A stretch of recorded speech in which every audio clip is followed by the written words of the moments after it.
So I'm going to talk today about toroidal vorticity. These are hydrodynamic simulations and some prospects of future measurements. This work was done in collaboration with my collaborators listed down here from Unicampi, Wayne State, and me at Ohio State.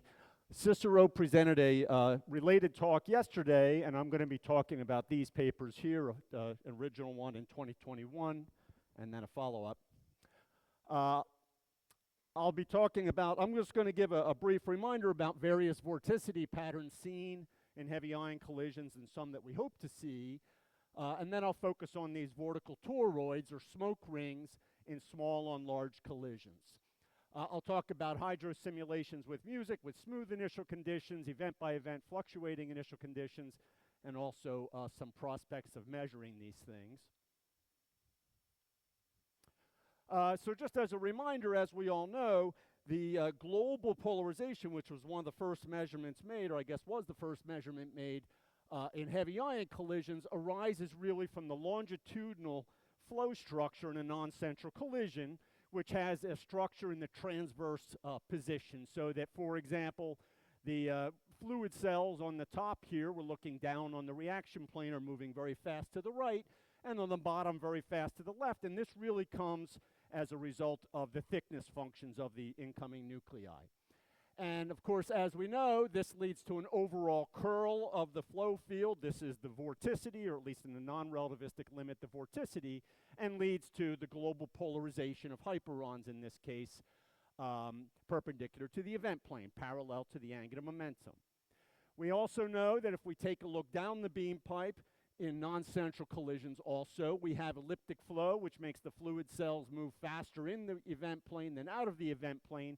This also leads to a natural curl of the flow field itself, which oscillates as a function of angle. So here we are having a polarization along the beam axis, out of the plane, into the plane, out of the plane, and into the plane, leading to a sine 2 phi oscillation, which is indeed what's seen in the data. Now we know that the story is much more complicated for a longitudinal polarization, as Sergey talked about. But still, the flow field has this curl structure, which is seen in the data. It's a result, partially anyway, a result of the flow field itself. I just want to point out that there's a third type, and Sergey mentioned this as well, of vorticity pattern, even seen in very central, smooth, gold-gold collisions by all hydro models and transport models.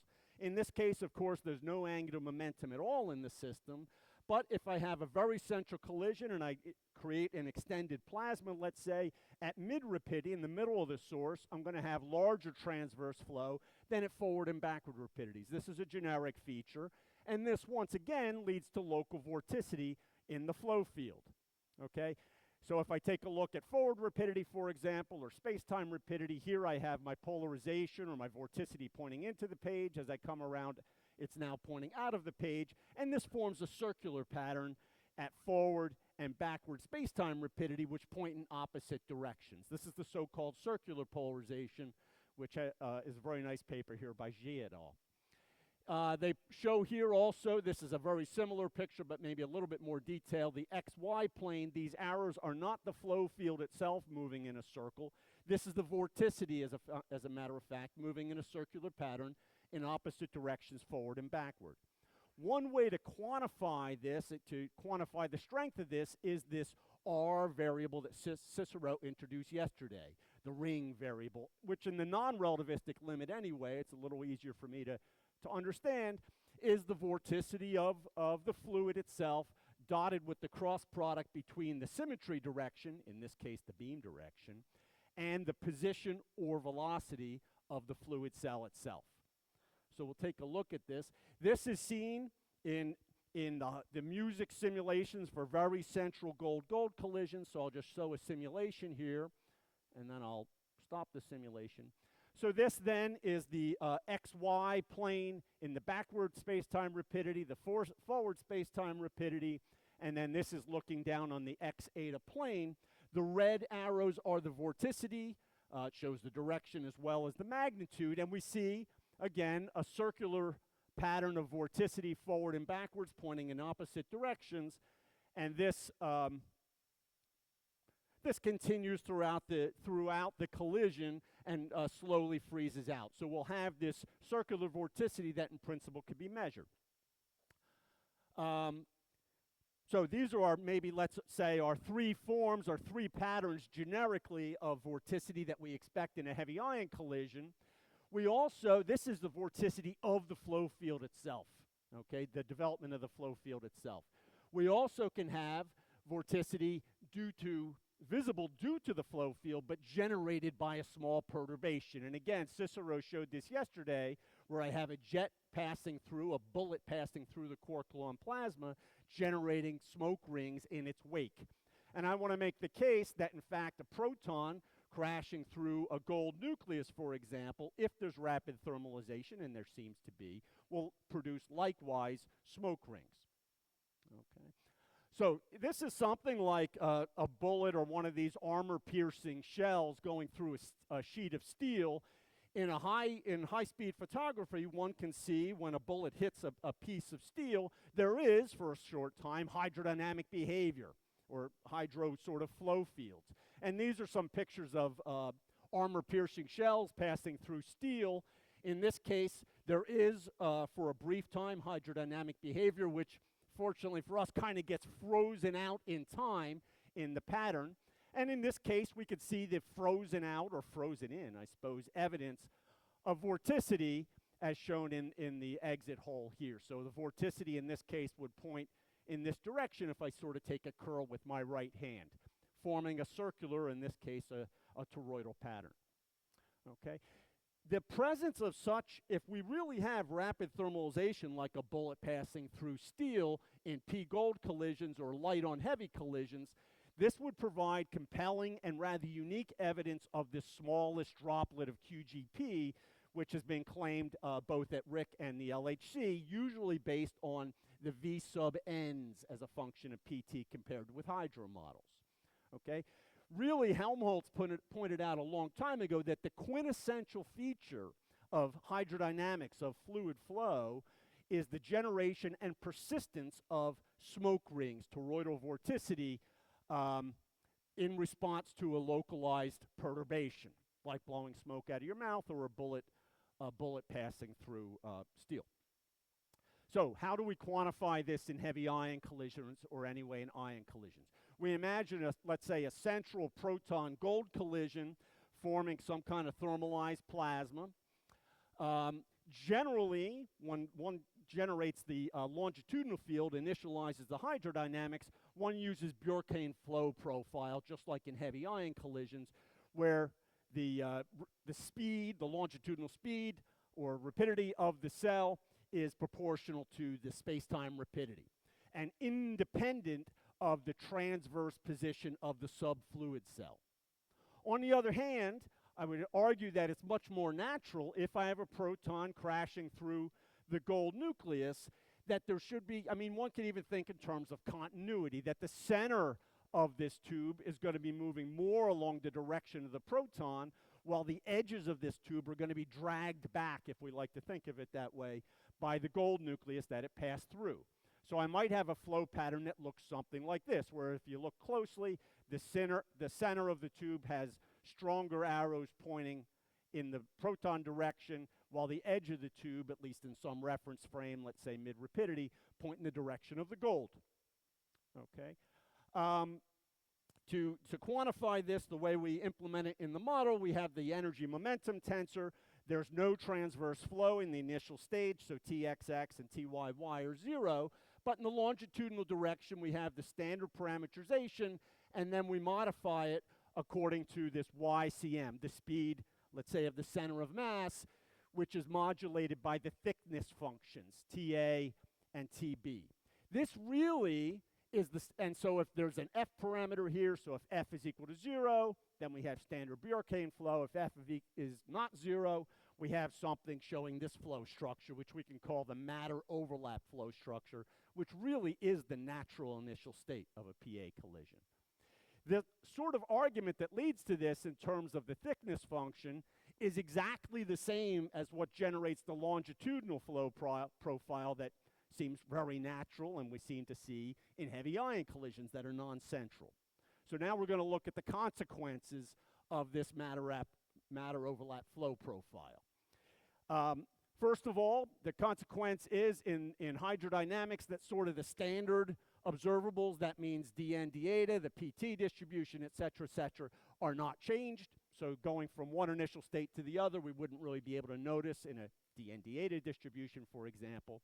However, you can notice, just like I showed with the other flow patterns, that there's a vorticity field generating rings around the flux tube.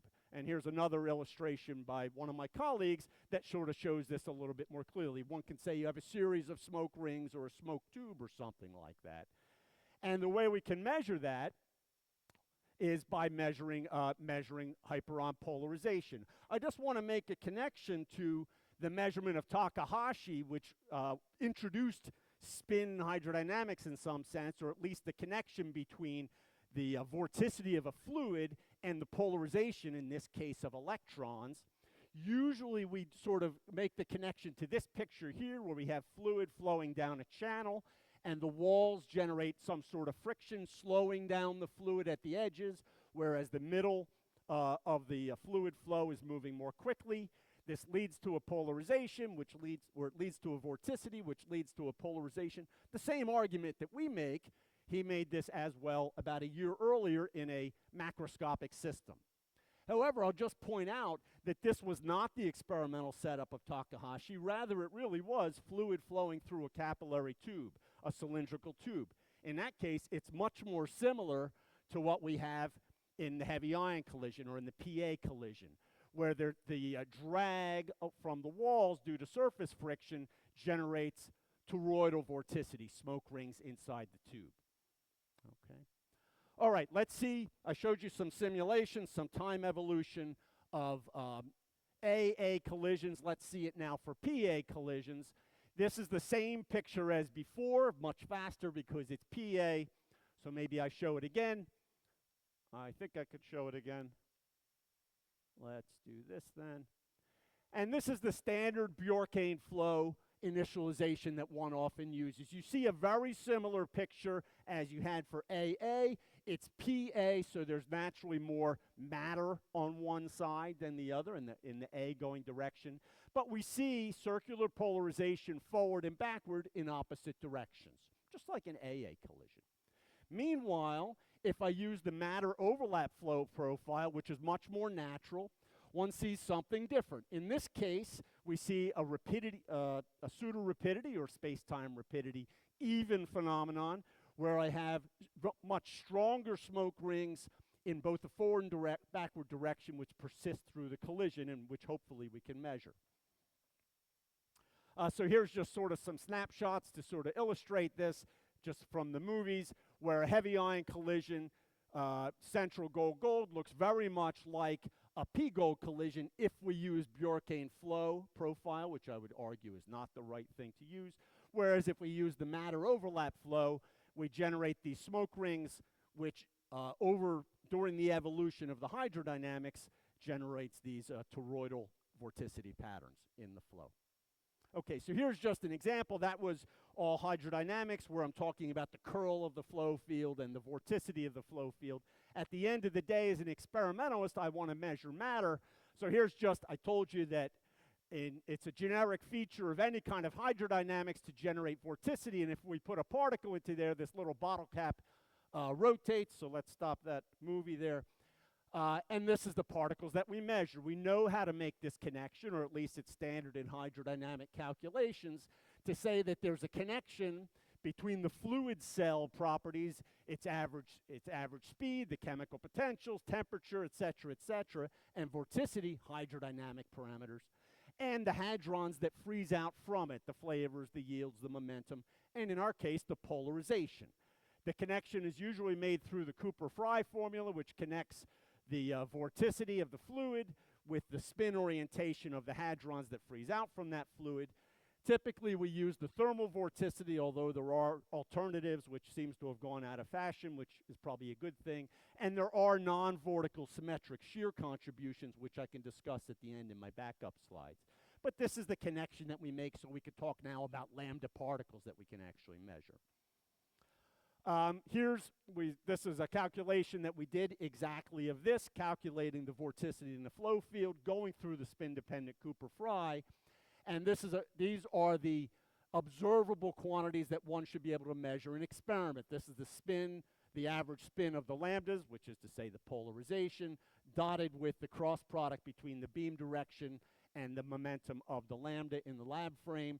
We could just focus on the central panel, which is the thermal vorticity. The other ones are alternatives.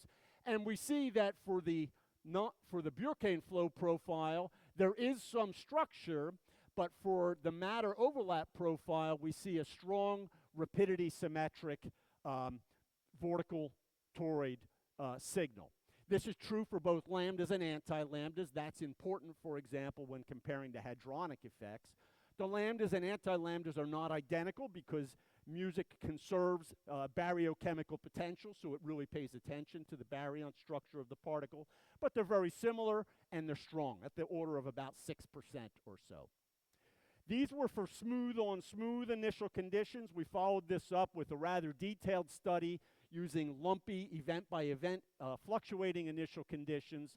One gets largely the same results, actually. So this is for various light on heavy systems. Here's gold. We know that there's no toroidal vorticity at mid-rapidity. That's sort of a symmetry effect. And at the very ends, one generates this circular vorticity, as I showed you at the beginning. But we're mostly interested in the mid-rapidity effect, in these toroids. We see as the system becomes more and more asymmetric, we get a stronger and stronger R parameter. This suggests that the smaller the light projectile, the better. On the other hand, it could be that one needs a rather larger projectile, maybe carbon or oxygen or something, to generate a plasma in the first place. So that's a possibility. But we'll focus on the PA collisions. Let's see. This is just an example. We've taken a look at the eta dependence, also the PT dependence. If we have the Bjorkane flow profile, we get some structure here. I showed you that before, but it's much less than what gets for the, if I use the matter overlap profile. And there's a very different PT dependence, so we should be able to distinguish between these two scenarios. We've also made predictions for fixed target experiments at the LHC. This probes more or less the same energy range as top energy RIC collisions. This is using the SMOG fixed target setup at the LHCb, and we're actively studying this now. Hopefully we'll have some results by the next meeting. I want to point out that this gives us sensitivity not only to, let's see, I think something should show up here. There we go, that and that, okay. Not only would this give us unique sensitivity to the existence of these smallest droplets of QGP, I would say much more compelling than just V2 or V4 or something like this, but also to the physics of these smallest droplets. For example, to the size of these droplets in the transverse direction, the viscosity of the fluid of these droplets. One could easily imagine for such small droplets, the effective viscosity is larger, so we have some kind of handle on that with this new observable, this new probe. Also, the hadronization time, or I should say the equilibration time, and the freeze-out energy density. These are all important to know. If we really make a discovery of the smallest droplet, now we want to know its properties, and this provides another alternative handle on that. Now, you could say, look, I'm an experimentalist, why haven't we measured this? We've measured proton-gold collisions at RIC already. The data should be on tape. Let me point out two things. One of them is statistical requirements. This is not hard to overcome in principle. The ring observable that I've shown you before can basically be reduced to an average value, basically a cumulant, an average value of the sign of the proton decay direction in the lambda frame, minus the direction of the lambda, the phi of the lambda relative to the floor, let's say.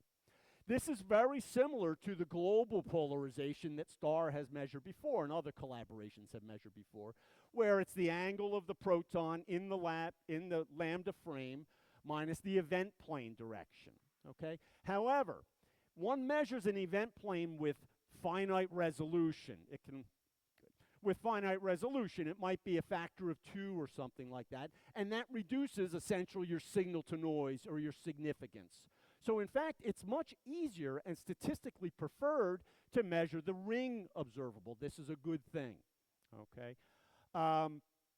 And we pick up a factor of 2 to 3 in sensitivity when measuring, let's say, a 1% ring polarization as opposed to a 1% global polarization. Okay, so the required statistics are basically driven by the number of lambdas that you measure. Number of lambdas in a p-gold collision is less than a gold-gold collision, but one can go take a look at the global polarization measured in BES1 at 11 GeV, where we got about a 1% effect, and scale the quantities, the number of lambdas per event, et cetera, the event plane resolution. And the details are at this link here, but basically we say we need about 300 million proton-gold, central proton-gold collisions to measure a 1% vortical vorticity, toroidal vorticity with 7 sigma significance. And this is possible in a 5-week run of proton gold at RIC this year, the final year of RIC. And a 5-week P gold run is in fact actively under discussion, and I would even say probable. So this looks like it's likely to be possible this year. That's a good thing.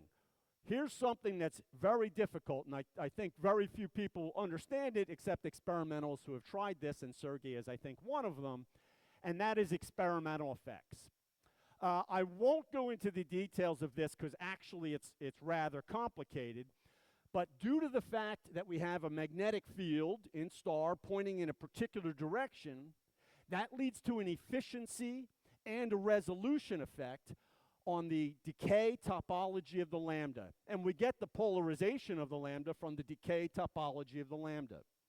What this means, here's an example of this. This is this triple product that I've shown you before. That's essentially, or at least a part of, the toroidal vorticity measure for lambdas and anti-lambdas plotted in blue and red.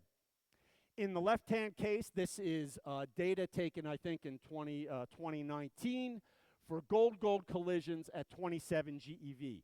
Now, gold-gold collisions, this toroidal signal at mid-rapidity must vanish. On the other hand, we see this triple product going up to 30%, okay, if I plot as a function of the invariant mass of the proton-pion pair. So this is a detector artifact. It depends on the invariant mass of the pair. It depends on whether I'm looking at hyperons or anti-hyperons. It depends on the sign of the magnetic field. You can see here we have the magnetic field pointing west. At a later year, we measured gold-gold collisions at 27 G with the magnetic field pointing east. Lambdas and anti-lambdas go in opposite directions, but it's not even the same in 2019 and in 2023. Why? Because the detector was upgraded. The acceptance and tracking algorithms were slightly different. The hyperon search algorithms were slightly different. This effect is huge, much bigger than the physics signal, depends on the magnetic field, and depends on the tracking and experimental parameters which change. What this means, however, if I take a look at the sum of these two, I find it vanishing. What that suggests is if I flip the magnetic field, I can cancel out these complicated experimental artifacts. I would never. We see these artifacts in simulation, but it's not exactly reproducing the data, and I would never take a signal that is an artifact that is an order of magnitude larger than the physical signal and correct the data. That's just the wrong thing to do. So what must happen this year, if we measure proton gold collisions, is we need to measure half the events with the magnetic field pointing to the east, half with the magnetic field pointing to the west, so we can cancel this complicated effect. It is the only way to get a trustworthy result. And with that, I'll summarize. In gold-gold and in p-gold collisions, there's a range of vorticity patterns that one can see in these collisions. The circular vorticity pattern from heavy ion collisions is predicted really at all energies by all hydro models and should be measured. I think a good place for this is LHCb in the smog configuration, where you have a large rapidity coverage, pseudo-rapidity coverage. A fluid system with a localized disturbance, a jet passing through a plasma, a protons crashing through gold, will generate toroidal vorticity structure. This was pointed out by Helmholtz as quintessential fluid behavior, and such a measurement in pre-gold collisions at RIC would really be much more compelling, at least to me, evidence of these smallest droplets of QGP than simply basing everything on V2. And we do have sensitivity to the physical properties, although honestly, that I don't think was shown, and I kind of would like to. Well, okay, a slide that I can bring up if you ask for it is we have sensitivity to the physical properties. That is to say, the spot size, the viscosity, and the rest of this. We have an experimental observable, R, which we can use to experimentally find these results. And the fact that lambdas and anti-lambdas show similar behavior, this is different from hadronic effects, production plane polarization, for example, at large XF. This means we can distinguish this from the hadronic effects. We should be able to do this year if it's a few percent effect, as we predict, but we do need to be careful and flip the magnetic field sign before the beam turns off. And that's all. All right, thank you very much, Mike, for the great talk. So we have some questions. Let's try to keep it quick because we are a bit late. This really beautiful physics, but the same arguments you use for producing the vorticity would also apply, and it would say that you have to produce magnetic field depending on the size of the ring. It could be weaker or smaller, but it could be substantial, and then I guess it will provide different effects on lambda and lambda bar. Is that correct? Yes, I think that's right. We haven't quantified that yet, but yeah, we thought about that, and I think that's correct. I think, so we haven't quantified it specifically, but I have gone through some simple calculations. It's a small effect. It'll make a small splitting. Very nice, Mike. So in addition to the B field flip, do you think you need a flip the yellow and the blue, the PA? Yeah, AP, because the alignment is beam alignment. Yeah, this is a good question. So I said that we need to flip the magnetic field east and west. And the question is, should we now make the protons and the gold come from opposite directions? I don't think so. I haven't gone through a calculation. For example, if we know the beam axis is slightly tilted relative to the star detector, I very strongly doubt that that will change things in terms of the hyperon acceptance.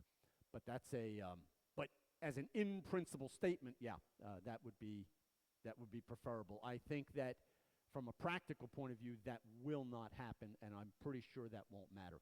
This can be tested in simulation, looking for a difference, not reproducing all the topological effects, but looking for a difference associated with misalignment of the beam relative to the TPC can be simulated. We haven't, but that's a good, huh? I would disagree with that, actually. I think that in principle one should do both if it's a large effect. I don't think that switching yellow and blue from proton to gold will lead to a cancellation of this effect. But I won't say that you're wrong for sure, because I haven't gone through that. Yeah, I believe if you switch P and A, then the direction of your circular polarization would be different. And then again, you would have the same exactly contribution from the detector.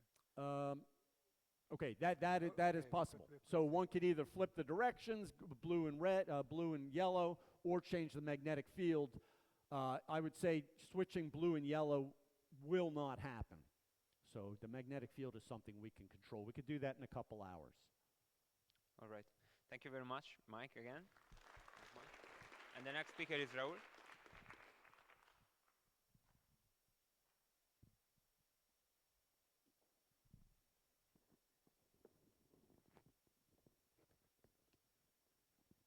It looks like Francesco had a question offline, but I'll answer it offline too, Francesco. Yeah.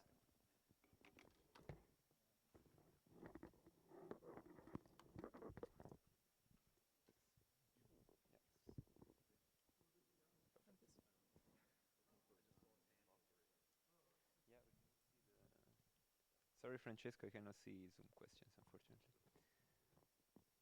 We have 25 minutes? I thought 15. You have 15 plus Yeah. plus 5. All right, next speaker is Raul Wolters. He will talk about spin-hydrodynamics and hyperon polarization with Trajectum. Hello everyone. So first of all, I would like to thank the organization for the wonderful conference and the possibility to come give a talk about the stuff that we've been working on in Trajectum. So what I'm going to present is work that I've collaborated on with my late supervisor, Umut Gursoy, who passed away earlier this year, tragically. And also Raymond Snellings, Wilke van der Schee, Govert Nijs, Giuliano Giacalone, and Enrico Speranza, most of whom are at CERN. So, as we have seen over the last few days, the hyperon polarization provides us some tantalizing clues into the existence of spin-hydrodynamics. And there exists a range of models to explain this, from like QFT in rotating systems, and what we haven't seen yet, but you can do as well, is like gradient expansions in gravity with torsion for something more exotic. And you can fit these models to the data that have been found for the global and local polarizations, and some of these fits are nice. So this one is for the global polarization at star by Chun Chen. And some of them are a bit more difficult, like the local polarization is generally doesn't work as well. But what most of these fits have in common is that they're not really systematic fits to in the sense of taking all the measurement uncertainties into account and then providing a prediction for the hyperon polarization without looking at it. And this is sort of exactly what Trajectum was made for. The raison d'être for Trajectum is doing these Bayesian analyses, which is exactly what this project is about. I have to say, disclaimer, it's all very early stage still, so take what I'm going to say with a grain of salt. But all right, so that being said, why would you care about this if you have a fit that works? Why do we want to do a Bayesian analysis in the first place? And that has to do with the fact that hydrodynamics is a geometry engine. It translates initial state geometry into the final state, regardless of, more or less regardless of what you do in between. Then that means that whatever you put in, you get out. So if you choose a nice set of parameters, you can find something, but you have to really constrain your initial states with a systematic analysis if you want to do prediction. And here are some examples with Trajectum on constraining both the initial state geometry, so this is the neutron skin of lead, and also some properties of the fluid itself, so like the bulk and shear viscosities. Well, this translation between geometry and final state momentum space works because of the fact that hydro is based on conservation laws. And well, angular momentum is also, of course, conserved. So a natural question is to go looking for geometric arguments for hyperon polarization. All right, so that brings me to the rest of the talk. I'm going to say a few things about observables. I think you've seen it all before, so I'll try to be very fast and then go to exactly the geometry that we're going to be putting into Trajectum to try to get some predictions out for the polarizations. All right, that being said, some words about the observables. There are two effects, global polarization and local polarization, both geometric in nature. Global due to the net angular momentum of the fluid, local due to the anisotropic expansion of the fluid. And they have some features. The one is a monopole, the other one is a quadrupole. And local polarization is more or less the same at Rig energies as well as LHC energies, whereas the global polarization depends very strongly on SNN. All right, so constructing observables for these. So for the global polarization is very straightforward. I said it's a monopole and it's in the direction of the angular momentum. So just take the projection of the polarization on the direction of angular momentum and you're done. This is the data, again what I said, the centrality dependence and the SNN dependence. And for the local polarization, well, we suppose this is a quadrupole. It changes sign in every quarter and in every quadrant of the transverse plane. So we go looking for the quadrupole. And if it's true that this is due to the anisotropic expansion of the fluid, then there should be a correlation between this P2 and the V2. And here's the plot with Alice and star plotted on top, so you can see ballpark, more or less similar effect. Great, few things about theory. So which equation do we use to compute the polarization of the hyperons? Well, there's this very nicely well-defined single particle observable called the Pauli-Lubanski pseudo-vector, which is importantly spin pseudo-gauge independent. It doesn't matter which spin pseudo-gauge you choose, you'll get the same answer. And there's this famous computation by Beccattini where he essentially computes the expectation value of the Pauli-Lubanski operator, in this case, in a Q of t setup in local thermal equilibrium. So in the Bell-Infante pseudo-gauge, the assumptions that go into this is that the spin degrees of freedom are non-dynamical and that you don't have dissipation. In light of Beccattini's previous talk, maybe we should modify this slide a bit, but for now, that's the main thing. The point that you cannot have spin, non-trivial spin in the initial condition and evolve this to the final state still stands. So we see two terms, thermal shear and thermal viscosity. Thermal viscosity is fluid turns, makes a polarization, and thermal shear is two layers of the fluid moving with different velocities, also inducing a polarization. And yeah, in this model, you're essentially only considering the polarization due to spin-orbit coupling, right? Okay, so on to Trajectum itself. Trajectum is a large hydrodynamical framework for nuclear collisions that consists not only of the collisions themselves and the initial state and etc., but also of the data analysis framework where we try to mimic the analysis done by experimentalists as closely as possible. And because this is integrated into each other, we can pull some strings, do some tricks to make it really, really fast. Fast enough that we can run it so often we can do Bayesian analysis with it. So I want to say a few things about how Trajectum generates an event, because an event goes through a couple of stages.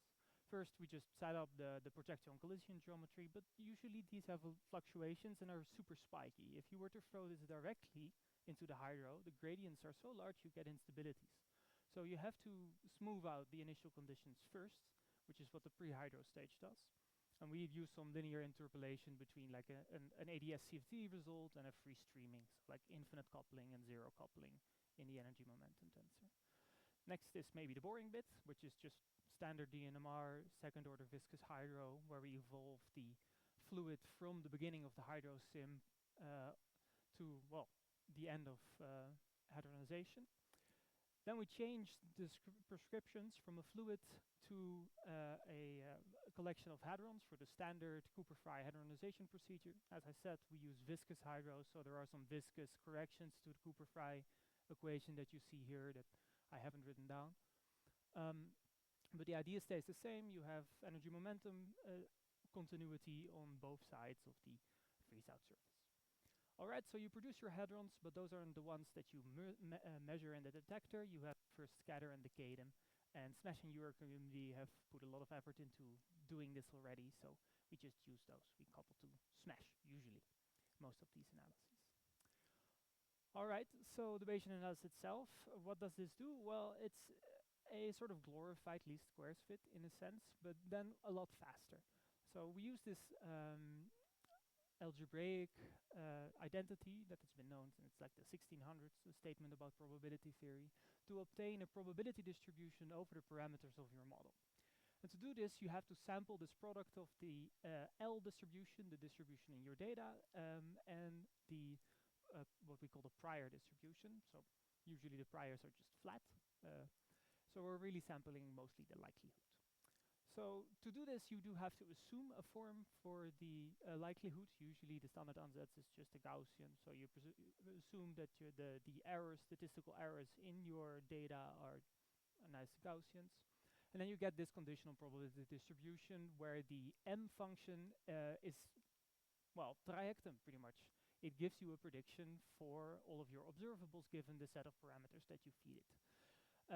If you want to sample this thing, you have to calculate it millions of times. Trajectum is pretty fast, but not that fast. So what we do instead is train a surrogate model with usually we use a Gaussian process emulator for that. And then we'll actually sample the surrogate model instead of Trajectum directly. So this sampling, I mentioned, how does this work? Well, the idea is we use Markov chain Monte Carlo methods, which have this nice property that they give you a sample, an ensemble of samples from your posterior, and if you histogram these samples, then they nicely follow the probability distribution that you were intended to sample. And here's an example of the results again from this neutron skin determination, where you can see the marginalized posterior distribution on the diagonal and some bivariates on the off diagonal. All right, so moving to the actual initial condition. Oh yeah, predictions are super easy once you have this thing. Once you have the posterior, you just compute your model for a couple samples from your chain, and the spread is your prediction error. All right, so what geometry do we put in? Most of it's pretty standard, so we use a 3D extension of the Trento model, where the 2D stuff is on the left side, and the log normal distribution that we add to it is the new thing. There already exists a 3D extension by the original authors of Trento, but it has some issues, so we do some other stuff. But the main feature of it is that the distribution in rapidity is also dependent on the overlap functions in much the same way that you do for the in-plane distribution. To give you some sense of what this does, here is a plot for a very unrealistic initial condition with hard shell thickness functions. And you can see there is this peak of angular momentum at low rapidity, and then once you at zero impact parameter, you have zero angular momentum, and if you take the impact parameter to be on the order of the radius of lead, then, well, yeah, you get zero again. Now, this picture changes quite a bit for realistic initial conditions with fluctuations. As you can see, yeah, if you plot this as a function of centrality, can no longer determine or differentiate between zero central collisions, because this peak here is so close to zero impact parameter, they end up in the same centrality bin. Okay, so now I want to show you one final plot, which is not yet a full Bayesian fit, but what we did is we grabbed our 2D, so boost invariant, maximum a posteriori values for a lead-lead collision at 5 TeV, and then just chose some more or less reasonable parameters for the three-dimensional distribution, and we get womp womp 0 for the local polarization. So I want to state that it's very possible that there is still some bugs in Trajectum, that this is not a real result, that we messed up somewhere and this is fake. But we do have flow. This is not a good fit for the V2, but the V2 is not 0, so it's not like there's no anisotropic expansion.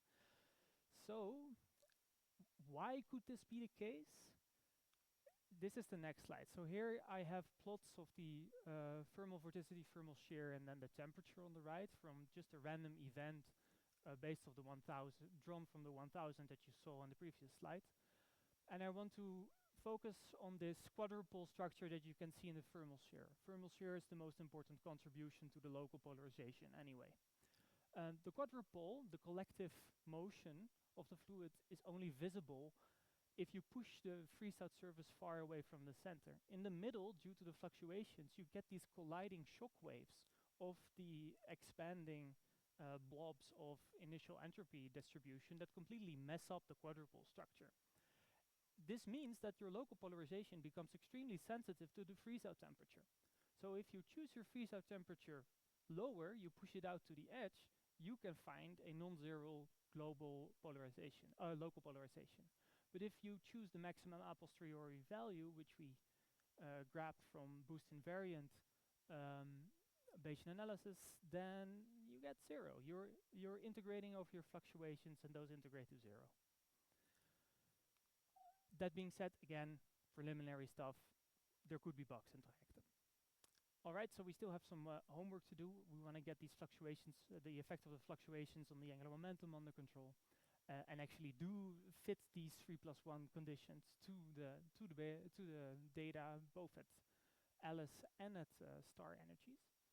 And then a few words about what this could mean, right? If it does indeed mean that, if it does indeed,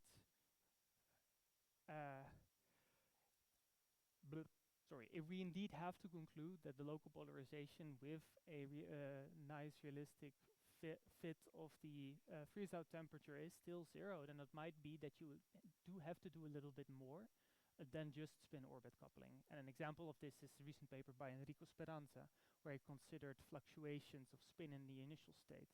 And then, because you can select some, because of those fluctuations, you can get some non-trivial polarization in the fluid. All right, that's all I wanted to say for the presentation. And then I wanted to show you at least a little bit about Umut. So you can read about his academic achievements on the slide, but I want to say something more personal. So Umut was my supervisor during the last 2 years, so got to know him quite well.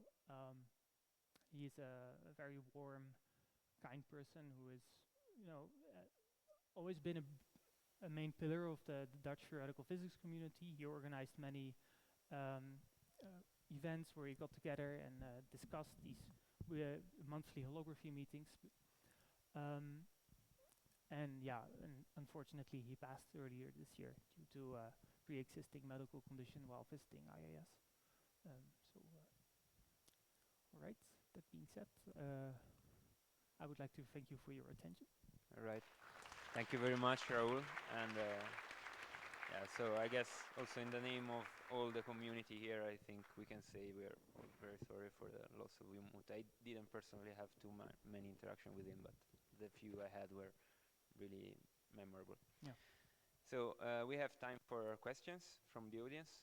Maybe, since I don't see raised hands, I start with one. So like these 0 results, I think is really kind of surprising. I think I would really point in the direction that there is some problem, because like, I mean, we did some simulations as well, like even though we didn't run a Bayesian analysis because we don't have Trajectum nor the skills to do that, but with reasonable fit of other observables, we tend to find things that are consistent, at least qualitatively, but also quantitative with experiments. So I don't know, but I think there may be some issue. We can also talk offline, but I don't know if you want to comment on that. Like my gut feeling would be I give this about an 80% chance of there being some bug somewhere that we have missed. I mean, we have found a lot of things and tested a lot of stuff extensively as well, so it's not entirely preliminary, but the statement that the polarization is super dependent on the freeze-out temperature, I think remains. This I agree upon, and I think also in our paper from 2021 we had a similar conclusion, so I agree on this. Are there, okay, we have a question from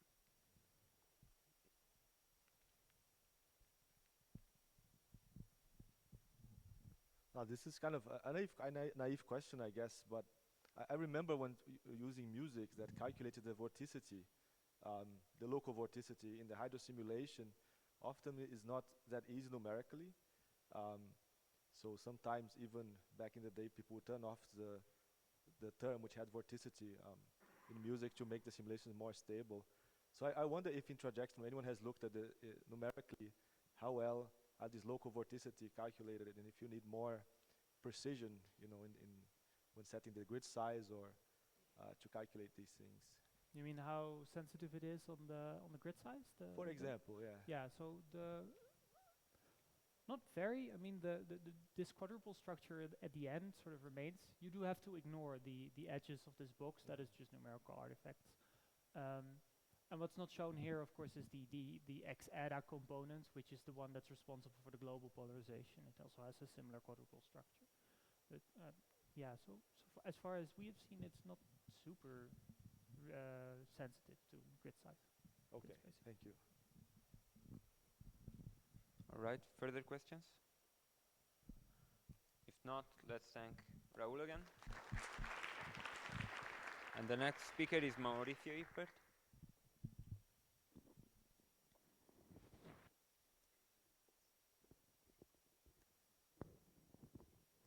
So 25 plus 5. Right, next speaker is Mauricio Hippert. He will talk about effective action from relativistic hydrodynamics from the Crooks fluctuation theorem. Okay, so good morning. First of all, I would like to thank the organizers for the very nice opportunity to be here. I'm learning a lot. And it's the first time I present this work, and I'm pretty excited about it. It's done in collaboration with Jorge Noronha and his PhD student, Nicky Mullins. So yeah, so this is just an outline. I'm going to talk about how to make an action for fluctuating relativistic hydrodynamics, with emphasis on the relativistic part, and talk about how we guarantee compatibility between fluctuations, dissipation, and the equilibrium distribution. Talk about what happens in the case of relativistic diffusion, and just present some conclusions and final remarks.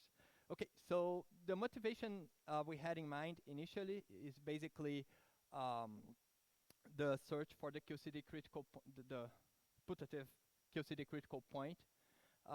If you have a QCD critical point, you would expect some fluctuations, and this is one of the, I guess, the main source of signatures of this point.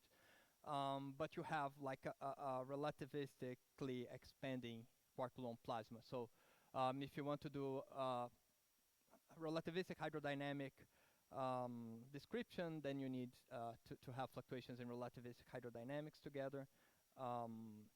This is probably the reason why there's a lot of work that has been done already in relativistic hydrodynamics with fluctuations.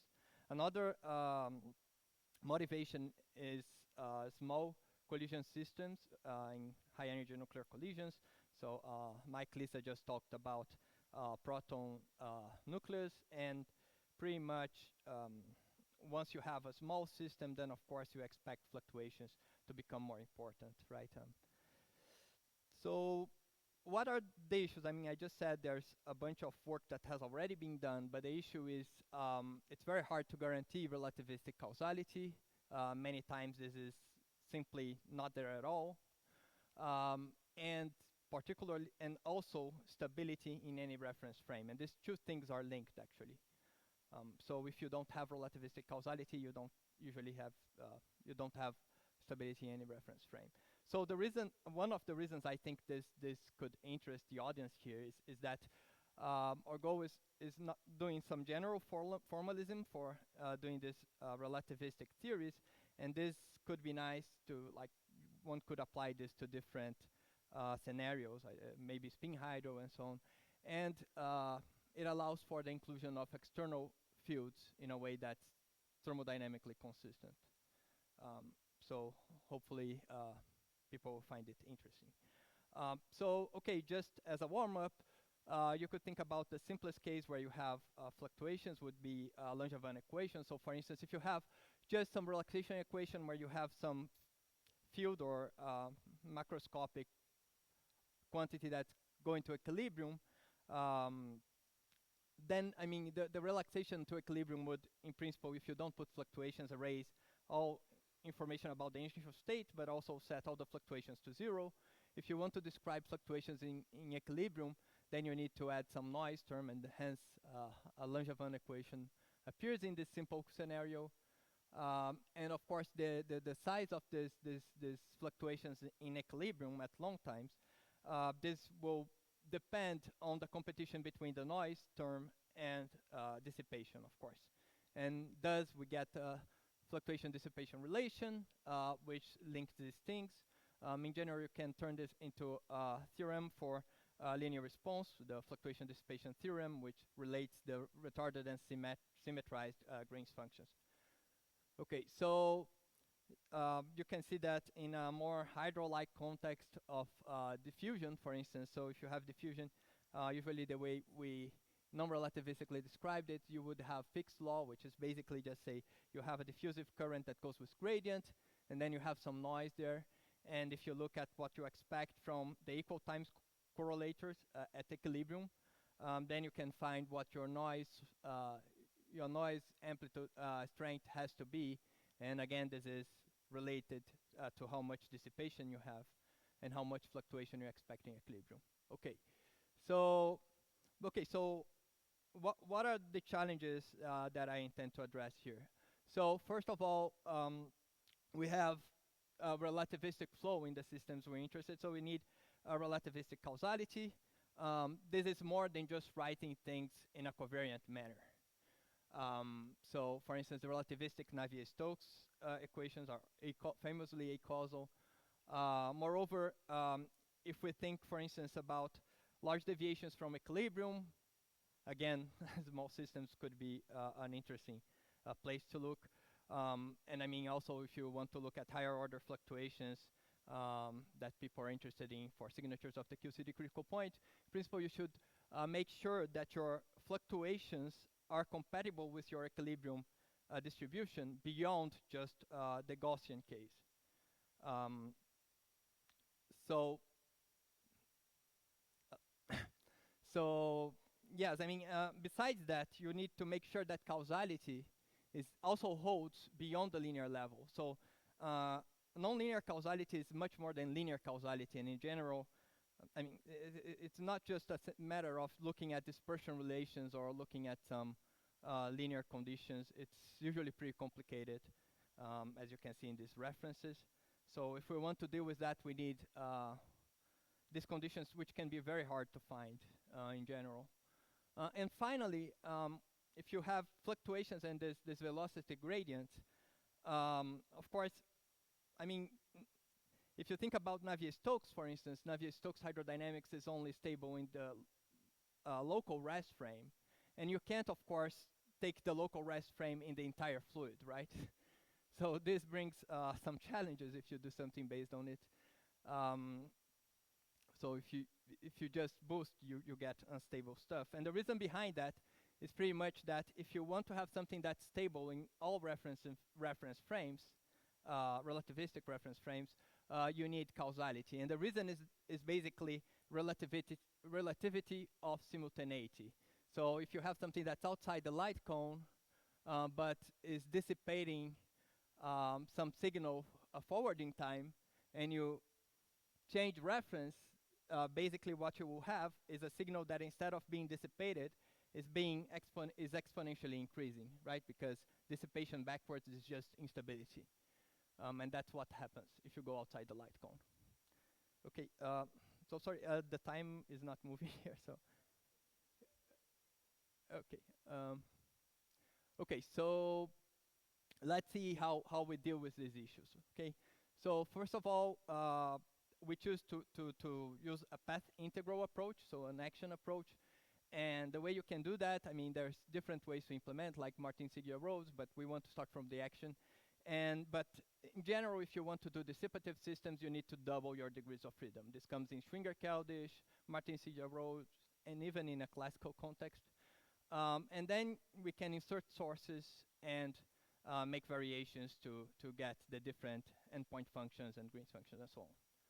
Okay, so let's look first at the case of ideal hydrodynamics. So in the case of ideal hydrodynamics, our equations of motion are simply the conservation laws. So you have some current and some energy momentum tensor.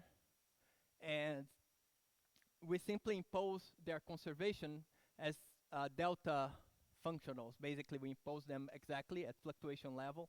And this means we have some fields that enter this way, and you get their conservation you can think of as a consequence of as invariance under shifts of these parameters. And you need a scalar and a vector.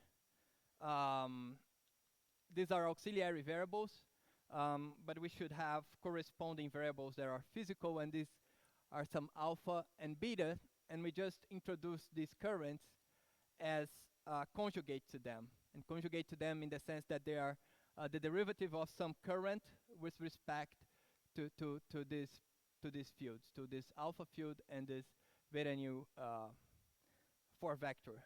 And our Lagrangian gets this form where we're using the Einstein summation convention, and voila, we get ideal hydrodynamics. If you just write the most general current here, x mu, we call it a generating current, according to your symmetries. You can only go with beta mu, depend on alpha and beta squared, and you interpret alpha as chemical potential over temperature, beta mu as flow velocity over temperature, and so on. You find that this is the pressure, and you get all the usual thermodynamics and ideal hydro. So this is a good way to start, okay? So, okay, so now we need to put in dissipation. And the way we do this is by following, doing something like what is done in Israel-Stewart hydrodynamics, Mueller Israel-Stewart hydrodynamics, and divergence type hydrodynamics. In fact, what we do is pretty much divergence type hydrodynamics with fluctuations, and this is basically adding new degrees of freedom to describe dissipation. So, for instance, you can't just have fixed law for the diffusive current. It has to have some sort of dynamics in this kind of approach. And does it just some other degrees of freedom that will also go into your generating current. The difference is that they are not conserved, so they don't have this shift symmetry. And in general, you can have some potential here that depend on these variables. It cannot, they cannot depend on the auxiliary variables related to the conserved current, because you need shift invariance for these guys, but it can depend on the rest. So these are the equations of motion you get. They are basically divergence of something, of some forecurrent equals something. So it's all, that's why it's called divergence type hydrodynamics. This is very convenient, I guess, for finite volume numerical implementations, although we haven't gone there yet. And this this potential here, we call dissipative potential, because what happens is that linear terms in these auxiliary variables will usually be related to dissipation, while quadratic terms will be related, for instance, to Gaussian fluctuation. So these fields, these barred variables for the dissipative degrees of freedom, they're pretty much conjugate to noise. That's what happens. So the link between dissipation and fluctuation should come from this piece here. And that's what we look at next. So first of all, we have to think about what is our equilibrium distribution, what we suppose it should be, and for doing that, we define an entropy current that's just the Legendre transform of this x mu generating current. Remember that it's related to beta mu times the pressure, so it's kind of a generalized free energy current somehow. And you can think that in equilibrium, what happens is that the entropy will grow, and it will be the maximum under constraints coming from the conserved quantities, right? So pretty much what we do is we add some Lagrange multipliers. These are not the dynamical fields. These are values that come from fixing the total particle number, for instance, total energy, and so on. And this is the guy that we need to, that would be minimized in equilibrium. And the equilibrium distribute, and it turns out something very nice. So in the at the linear level, it's well known that causality is linked to stability. And we find the same thing here, albeit different. So what we find, and this is one of our main results, despite being at the bottom of a slide, is that the theory turns out to be causal in the end, as long as this free energy here is always convex for whatever space-like foliation you take here. So this guy has to be convex for all valid observers. That's, if you do that, then you get causality for free. That's what happens. That's our condition for causality. So it's interesting because it has to be convex everywhere in principle. So this means we still don't know how to deal with phase transitions, but it's a very interesting link that appears. So given that free energy current, this free energy, we can look at the equilibrium fluctuations coming from this, right? Remember, this is just entropy plus constraints. So what you expect from your equilibrium fluctuations is basically this exponential here. And the interesting thing is that this depends on the hypersurface you have. I mean, it depends on the foliation that you're choosing for your space-time. And this is very interesting because remember, I mean, you have relativity of simultaneity. So what this means is that if you have a bunch of points at space-like separations, you can at mutually space-like separation, you can just choose a hypersurface that goes through all of them, right? And a space-like hypersurface that goes through all of them. And then this is this means that they are equal time at equal time for someone, for some observer, so some foliation. And this is enough to say that their correlations between these points in equilibrium will only depend on equilibrium physics, because they are not causally connected. This makes a lot of sense, but it's kind of nice, I think, conceptually. Okay, so this is how we extend the idea of equal time correlators, which is pretty interesting. But we also need some way to make sure that we get to this equilibrium distribution. And how do we do that? So the way we do that is pretty much detailed balance. So there's a bunch of ways you can understand detailed balance, but the reason it would enforce the right equilibrium distribution is by making it a fixed point of your evolution. And this is related to the fact that in equilibrium, you would have the same rates of fluctuations happening forward and backward in time. So the same transition would happen with the same rate in both ways. And this is related to the fact that if you have something that's just like noise around equilibrium, you can't tell which way is forward or backward in time, roughly. So this is some argument borrowed from Andrew Lucas, actually. But you can also understand this as coming from the microscopic time reversal symmetry. So suppose you have some macro states A and B, which correspond to a bunch of microstates, and then you're looking at the probability of the number of trajectories connecting A and B, right? Which are these black lines here, these trajectories connecting these two macrostates. So the number of trajectories connecting both is basically the number of microstates in A times the probability of going from A to B, right? That how many of them go to B. That's the idea. But you could apply a time reversal symmetry, which is not necessarily just time reversal. It could also include parity or even charge conjugation. And of course, you need to also apply it to your states. If you have, for instance, variables that are not even, right, you need to invert them as well. Like current will go to minus current and so on, naively. So velocity would go to minus velocity, actually. So what you find is then you can compute the number of trajectories connecting time reversed B to time reversed A, right? And this would be the number of microstates in B times the probability of going to A. And I mean, you can see, because of time reversal symmetry in the microscopic physics, you can see that these are the same trajectories, and these numbers have to be equal. And then by also considering that entropy is the logarithm of the number of microstates, then you get detailed balance. So this is, I think, a nice way to link this to the microscopic reversibility, and it shows to us that somehow this is like a remnant of this symmetry. So how do we implement this in our scenario? Basically what we do is we guarantee that under some symmetry transformation, your Lagrangian changes by a boundary term that goes with entropy current. So then when you integrate, your action shifts by the difference between the free energies. And these free energies, since these are boundary this is a boundary term, so basically you're integrating this boundary term over a fourth volume connecting the two hypersurfaces, the initial and final one.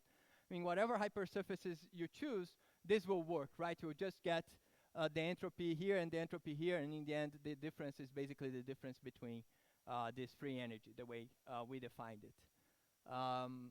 This is very similar to something Giorgio has done, actually, but still, it's a nice way to impose detailed balance for whatever foliation you pick in your dynamics. And it turns out there's a very natural way to do this. So if you just use this transformation here, where you're applying, of course, this conjugation transformation to the not only position and time, but also the fields, and you're also shifting these auxiliary fields, you get exactly this boundary term here. The only thing you have to do is that you have to impose that this dissipative potential you have is invariant under this thing. And this basically means that this basically is your link between dissipation and fluctuation. Remember that dissipation and fluctuation both come from this part of the Lagrangian. So we have our link between fluctuation and dissipation, and we can actually go a step forward. So suppose we add now some explicit space-time dependence to some of the couplings, or we include some external prescribed parameter, right? So then what happens is that the thing that you get, the correction to the action, is not a boundary term anymore. It's not a boundary term anymore, but has this extra factor here that goes with the derivative of this extra coupling, this space-time dependent coupling. And if you look at this, then you realize that what happens is that this, if you remain, at least, what's the word? If you remain committed to the interpretation, then you would say that this is some external entropy production that's coming from whatever environment or reservoir or heat bath is providing you with this external thing. And if you do that, voila, you get the Crooks fluctuation theorem, which is a not that old result in non-equilibrium statistical mechanics, which basically tells you that the probability of having some trajectory given some external field or parameter over the inverse, the probability of having the exactly inverse process where everything is backwards in time is given by the exponential of the entropy production in this whole trajectory. And this is exactly what we got.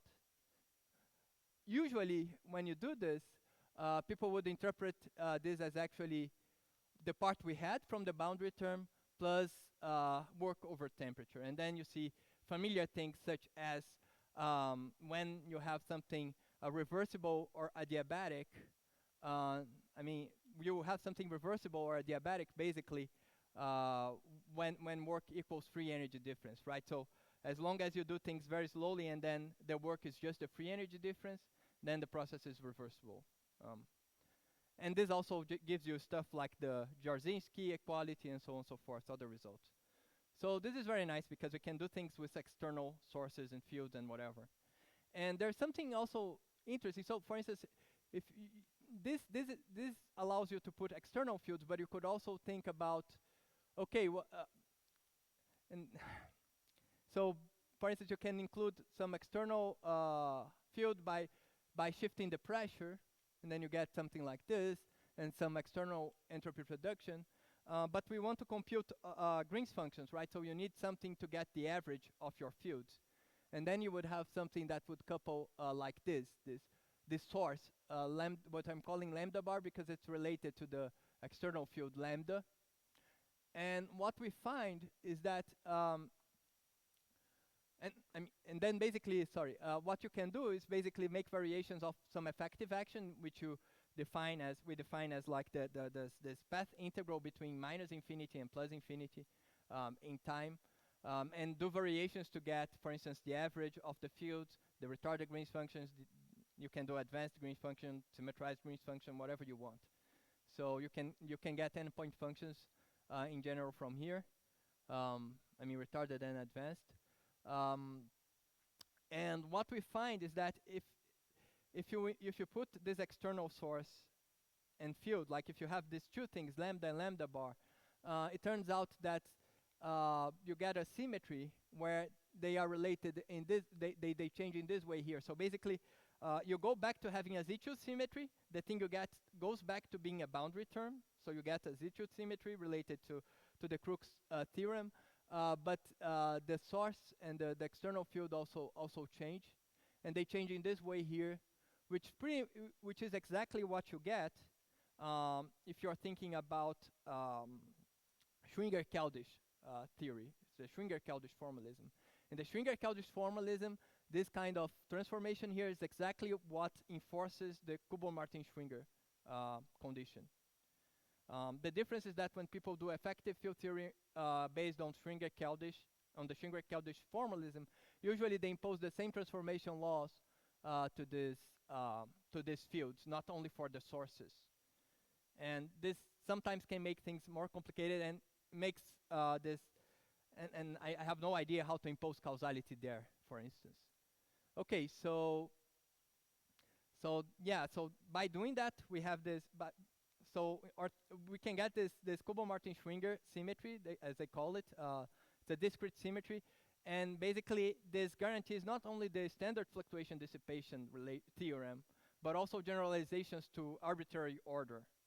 Um, in, so for any endpoint, for basically symmetrized and retarded endpoint functions with some orders. So it leads to nonlinear generalizations of the fluctuation dissipation theorem, which you can find in these references. So yeah, so I'm out of time, so we can see what happens to relativistic diffusion. You get the work you're supposed to get, so basically your work is electric field dot current. And yeah, you can post causality and so on. And that's it. So I have to credit Nicky Mullins. This is part of his PhD work. He's an excellent student. This is him holding a giant check at the last quark matter. Also thank the State University in Rio for funding. And hopefully we can apply this, try to see what happens when you have if you can have a chiral anomaly in this kind of formalism and look at different extensions of hydrodynamics. And thank you. All right. Thank you very much, Mauricio. So I was sure Giorgio had a question. Yeah, just as a no, this is really cool stuff, and I agree that we should move in this direction. My only big thing is that once you consider fluctuations non-perturbatively, I would really drastically revise all these stability and causality criteria for a very simple reason that fluctuations do not have to be causal. Time-ordered fluctuations have to be causal. But if you just look at correlations, I mean, you know, in quantum field theory, you don't look at just correlations. You look at time-ordered correlations to see violations of causality. And moreover, you look at time-ordered correlations of observable quantities, not of parameters of the theory in general. Stability, similarly, stability, I mean, if you look at the microscopic, if you zoom in to see microscopic degrees of freedom, you should see chaos. Otherwise, you don't have thermalization. So that's sort of maximal instability, if you want. So I would be really careful at enforcing stability and causality criteria together with sort of non-linearized fluctuations. It could change things. So yeah, I mean, I'm not sure if I agree with everything, but I wouldn't worry because of the simple fact that the way we're imposing causality in the end is equivalent to imposing causality of the on-shell equations of motion. So this has to be causal at least. I mean, without the fluctuations, like the classical equations of motion. Of what? Of these different fields. If it's something which is unobservable, no. Okay, well, yeah. I mean, in principle this is a good question because in BDNK you can have something like this, for instance. But regarding the rest of the question, I agree it would be, I believe in stability in the sense that things should have a minimum, right? At least one should be bounded. But of course I would love to have unstable regions so I can describe first order phase transitions and spin-hydro decomposition and all of that. Unfortunately, I don't know how to do that yet because causality seems to be tightly linked to stability with respect to fluctuations of any size. So yeah, this is something we're trying to figure out right now. All right, I think I have a small question comment. Like, so the probabilities you were shown, I mean, you did your derivation, but that's basically exactly the same as the Zuberev density operator. So it's really one-to-one. So I don't know if you made the connection, or did you know that, or? No, that makes perfect sense. Oh, sorry, I thought you were finished. No, it's, I just meant it was, I think, some previous slide, but basically, yeah, so the same. So yeah, so this makes also perfect sense. This entropy, which is related to this flow along the... Yeah, but here we don't have anything quantum. So that's actually a good point is that this connection to Schwinger-Keldysh formalism, this only works in the classical limit. So here everything is classical, I mean, as opposed to quantum, right? There's no quantum stuff here at this point.